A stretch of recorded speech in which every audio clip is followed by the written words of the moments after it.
நமது சின்னம் விவசாயி. ஓட்டு பாருங்க ஓட்ட, அப்புறம் பாருங்க நாட்டை.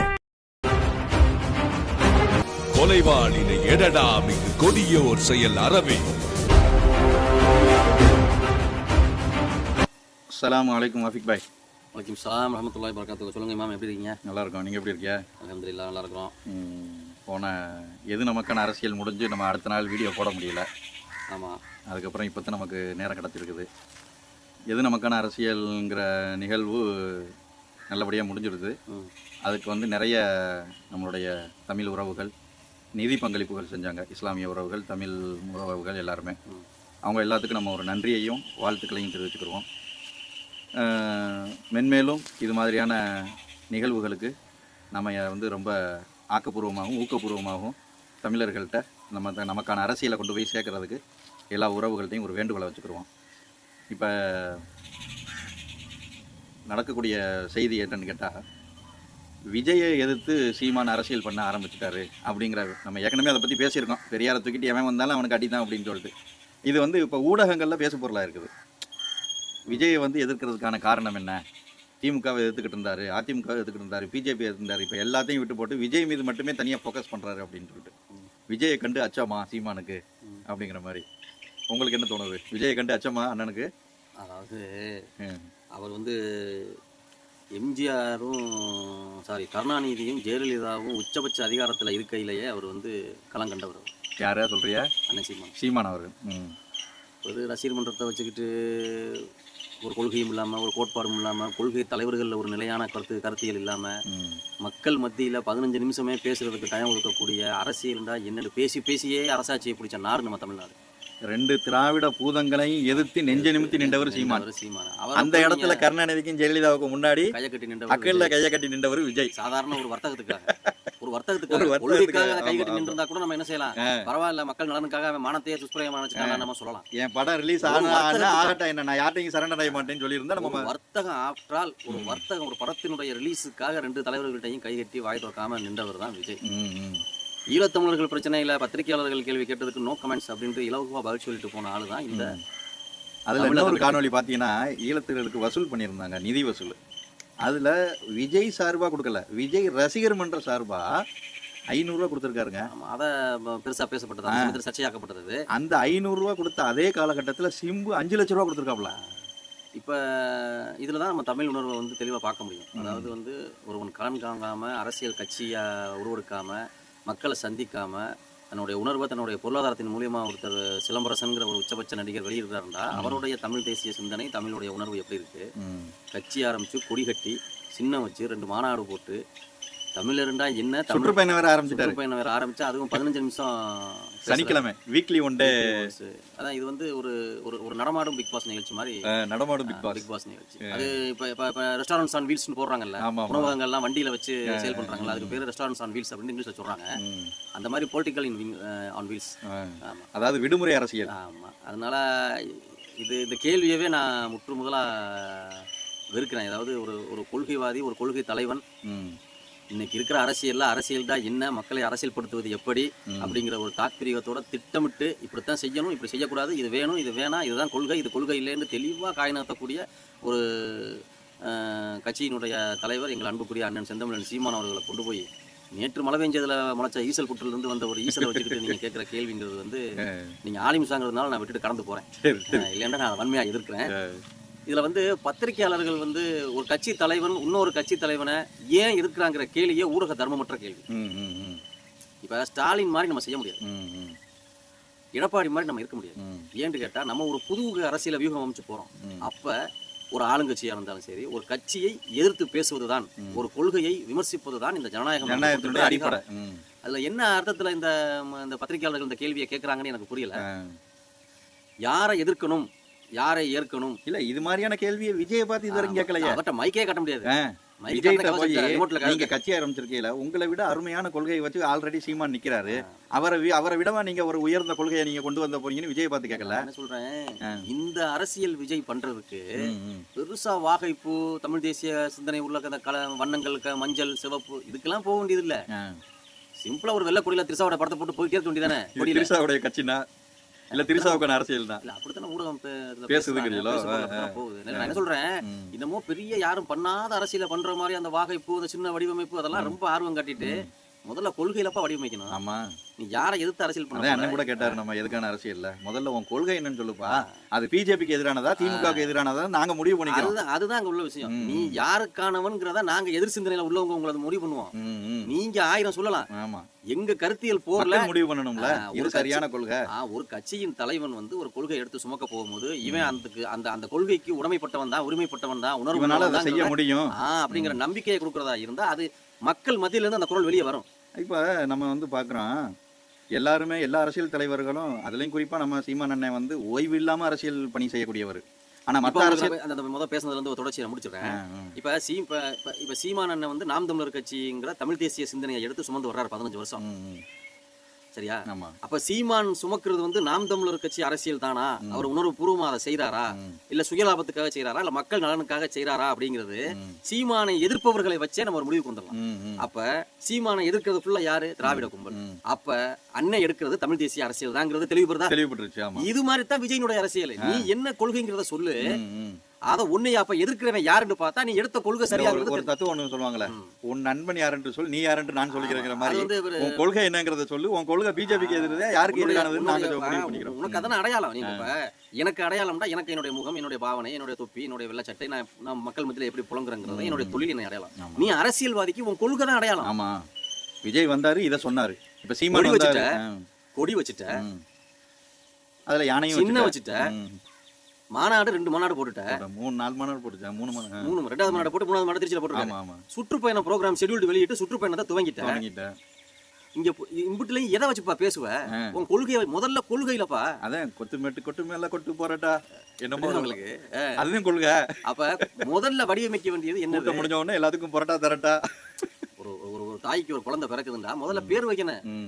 ஆமா, அப்புறம் சோறு வைக்கணும், அப்புறம் ஜோறு வைக்கணும், அப்புறம் அடுத்தடுத்து கல்வி இதெல்லாம் செய்யணும். அதெல்லாம் விட்டுவிட்டு என்ன பிள்ளைண்டே தெரியாம நான் வந்து ட்ரெஸ் வாங்கி வச்சுட்டு சூட்கேஸ் நிறைய அடுக்கி வச்சுட்டு உட்காந்து ஆனா பிறக்கிறது ஆனா பொண்ணாண்டே தெரியாம நான் ஆடைகளை வச்சுட்டு உட்காந்து என்னைய மாதிரி இந்த உலகம் முட்டாள் யாருன்னு சொல்லுமா இல்லையா?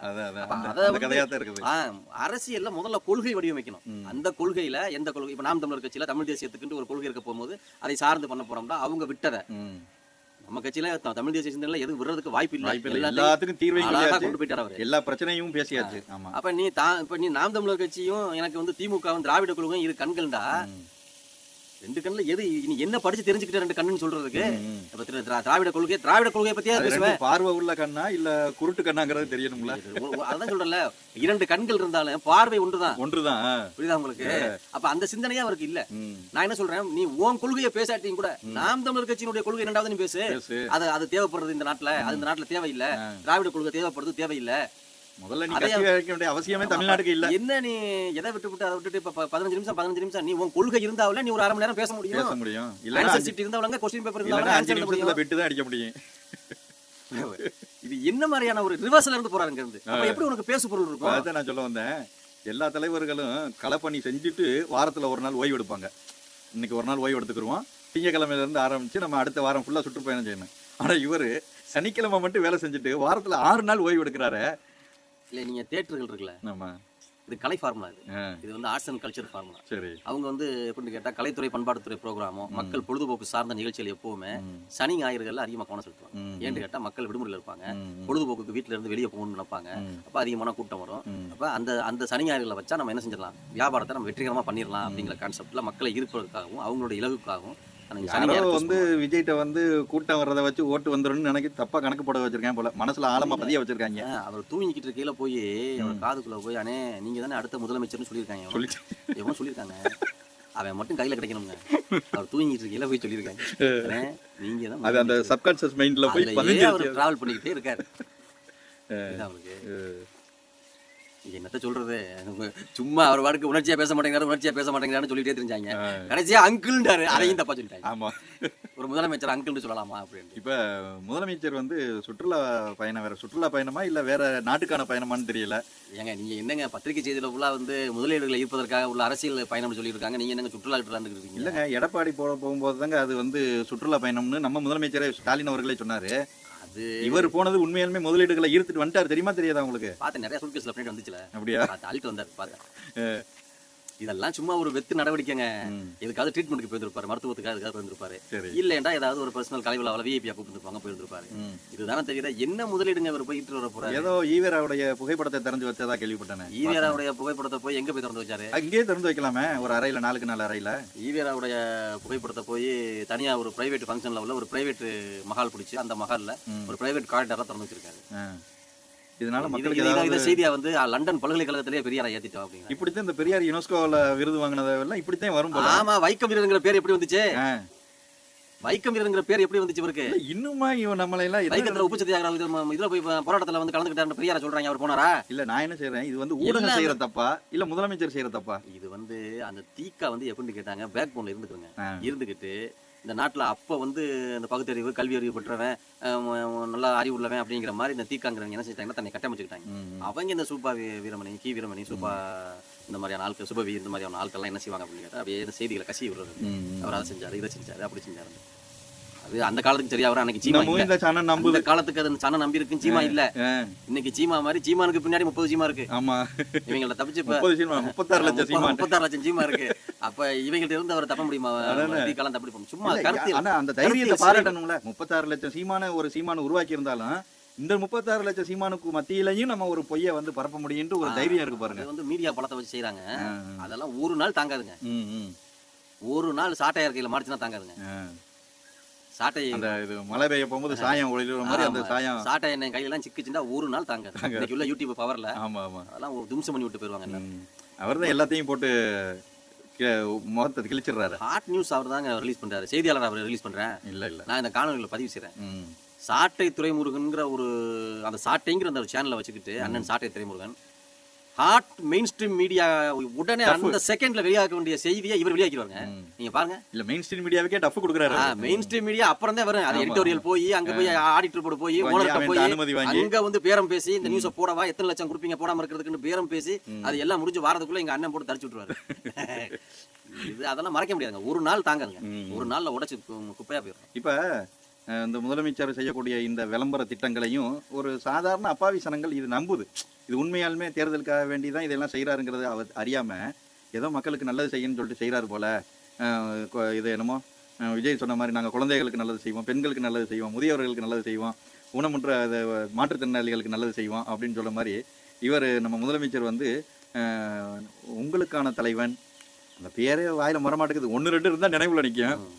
என்னென்னமோ ஒரு பேர் வரிசையா வச்சுக்கிட்டே வர்றாங்க. உங்களுக்கான தலைவர் உங்களுக்கு திமுக கெட்டிக்கிறாங்க. ஜனநாயக முற்போக்கு கூட்டணி வைப்பாங்க. அப்புறம் வந்து மக்கள் ஜனநாயக கூட்டணி வைப்பாங்க. குழந்தைகள் கூட்டணிக்கு ஒரு பேர் வைப்பாங்க. அந்த பேர் பிறக்குமே அந்த குழந்தை அது அன்னைக்கோட சரி முடிஞ்சு. ஆமா, இந்த ஜனநாயக முற்போக்கு கூட்டணிங்க போகும்போது அங்க திருமாவளவனுக்கு என்ன வேலை? திராவிட கொள்கை திருமாவளவன சாதிய தலைவரா பாக்குது. ஜவாஹிருல்லாவை மத தலைவரா பாக்குது. அவரும் இந்த பொது நீரோட்டத்தில் இருக்கக்கூடிய ஒரு ஒரு மக்கள் பிரச்சனையை பேசக்கூடிய தலைவனா இவங்களை திமுக பார்க்காது. இவங்க ஒரு மதம், அவங்க ஒரு ஜாதி, அப்படித்தான் திமுக பார்க்கும். இப்போ ராமதாஸ் கட்சியை வந்து தமிழ் தேசிய கட்சியாவோ அப்படி பார்க்காது. இது தாழ்த்தப்பட்ட மக்கள், அது சிறுபான்மை மக்கள். அங்கிட்டு பார்த்தா வன்னியர் சாதி கட்சியா பார்க்கும் ராமதாஸ். இப்படித்தான் திமுக பார்வையே இருக்கும். ஆனா இவங்க வெளியே வந்து பேசிக்குவாங்க ஜனநாயக கூட்டணி, எங்களை நாங்க வந்து ஜனநாயக கூட்டணி, எங்களை அப்படியே எல்லாத்தையும் ஒரே சேர்ப்பு உட்கார வச்சிருந்தாரு. இதெல்லாம் பேசுவாங்க. அதாவது அவங்க நினைச்சுக்கிட்டு இருக்காங்க கண்ணை மூடிக்கிட்டு பூனை வந்து பூலோகமே இருட்டுன்னு சொன்ன மாதிரி. அப்படி உள்ள ஜாதியா மதமா பார்த்து அரசியல் செய்யற திமுக வந்து எப்படி மக்கள் ஜனநாயக கூட்டணிங்கிற பேரை வைக்க முடியும்?